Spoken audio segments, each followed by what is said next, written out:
Just got done with a good practice. Guys did a heck of a job, but they do a heck of a job for every practice since I've been here. So that's not like something new.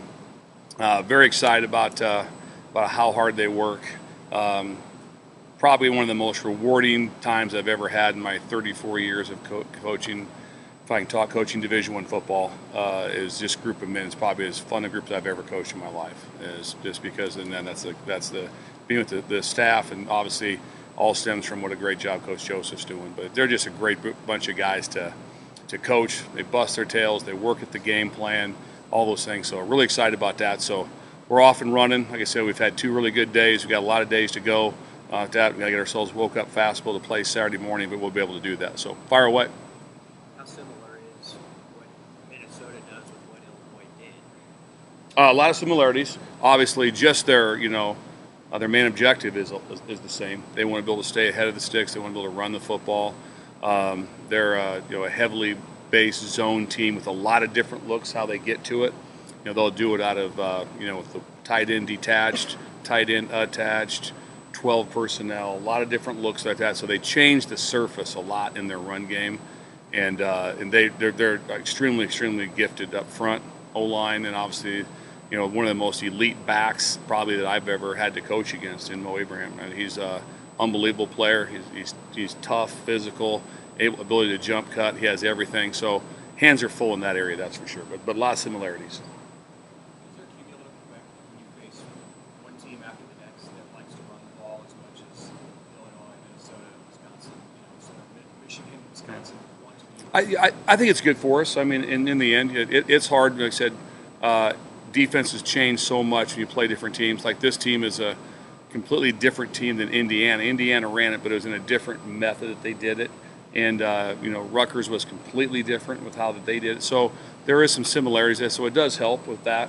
If sometimes you're facing a team that's a Mike Leach type team, and then all of a sudden you're playing this team, that's a big difference from week to week. So there is some carryover that our guys are using to their advantage to have themselves ready to go. But like I said, they're extremely well coached and have a very good plan of. And what they do really good is they just don't have themselves in bad third down situations. When you go through the tape and stuff, they're just not third and longs, and they just do a good job of managing that. So that's a lot of work to get. So you have to earn the right to be able to try to get them to throw the ball. They do it as much last year when they had so much experience up front. They did a lot of those jumbo packages where you see 6 or 7 offensive linemen. It's still in their package like that. We use the word T. We'll say 13T. Something like that means extra tackle in the game. So they do that, not quite as much as what they have in the past, but they have that ability to do that. They've also in the past had the ability to do a lot of wildcat. They haven't done as much of that this year, but we're sure preparing for that because they have that in their DNA, that's for sure. Is there a carryover with the situation at quarterback with the defense? Like, is it more pressure to elevate their level of play to help make up for what's going on the offensive side? No, not at all. I mean, those guys, we got great offensive coaches and really good players over there, great players over there. So that's the least of our concerns as far as that, hey, we need to do something special because there was an injury during the game.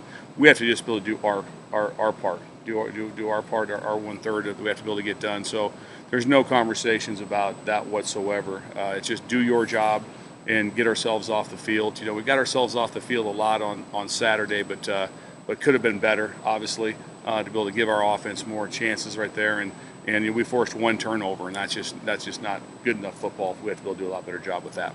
In what way has Ernest come along these last few weeks? Well, there's 2 things that come out in that game with Ernest Hausmann, is that there was never a time after the game that you said, like, well, the issue was Nick Heinrichs was out.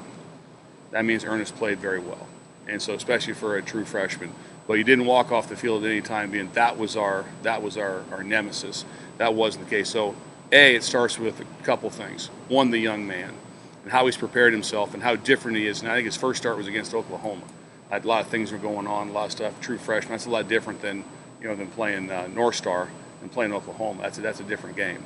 And so there's a lot of different things for it. So he did a very good job with that. Also, a lot of credit goes to his coach, Coach Rue, to get a true freshman ready to go and play in that type of game, which your main adjustment was your chin strap, type of thing.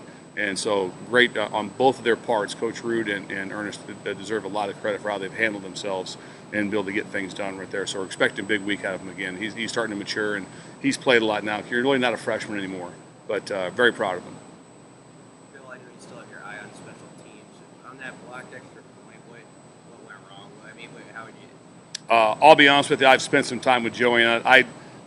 I don't delve on that a lot. I really don't. I don't delve on that a lot. I sit in with Coach Connors and those guys. I know this is what I do know is that I can feel confident about is that we have a protection meeting every Friday morning at 8 o'clock to cover everything very closely.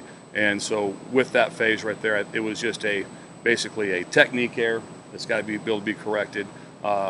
We feel our kicker is kicking very well right now. Timmy's kicking the ball very well. And so we want to be able to get him protected and give him a shot for us right there. So something we'll keep working on very hard. What do you see with Tanner Morgan, 6-year senior quarterback? I think he came in with like Glenn Mason's first recruiting class, is what it seems like. And he's been there forever. Really, really talented young man. The thing that stands out the most probably is how tough he is. Seen him take some shots and do the 6 year of football. That's hard. If I'm corrected, I don't know if this for sure, but I think he's played in 5 games against Nebraska, right? This will be his 5th game against Nebraska. So, but everything that I've seen from him, like I said, my first time obviously being on defense here and coordinating here, is just very, very mature. Nothing rattles him. He understands very well how his offensive line operates and how good his running back is. So that helps him. I think it helps him a lot anytime you have such a talented tight end also with Spanford. I mean, he's as good a tight end as we've seen all year. His size and how he can block and catch. So he's got some pieces that I think really helps Tanner Morgan out because he has those pieces around him and a good offensive line and a run game. But he's able to make all the throws. He can do all the things. He's very mature. So they also will do a lot of lookovers or check with me's, and he always has. They're always in the right play. You just don't see him be like, oh man, we screwed that one up. He doesn't screw it up. So we got to build to outplay him in that. We will not build to you're not going to out scheme him or trick him. So he's very gifted in that area, and look forward to playing for him. It's just fun to play against good players. Buford had one of his better games Saturday, and where's he at now when he started this season as a first year starter back there at safety? I think Buford had a very good game for us, and I also feel that the one thing where there's been a major improvement along with Buford has been farmer tackling. He had one missed tackle, which would have been like probably 10% people in the country could have made the tackle on that particular one. But he is really throwing his face in there and Buford does it all the time too. So those guys are also in the run fits. Buford has to cover a little bit more than the rest of them do, but they're 2 mature safeties that are handling things very well. Right now, we haven't really been substituting them very much. Their communication is really, really good. They talk the game all the time with what's going on.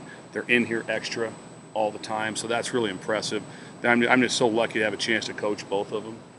So I'm excited about them with where they're going, and they'll basically be out there every snap again that they can be out there on Saturday. And also with Buford is that he's very healthy right now. I tell you, we got banged up against Purdue. Tried to out-tough it, but he's doing really well for us in that spot. So very happy with those guys. Always room for improvement. We're always striving on some things, but I know they're putting the work in. So when you're putting the work in like they're putting the work in, it makes me proud to be around them.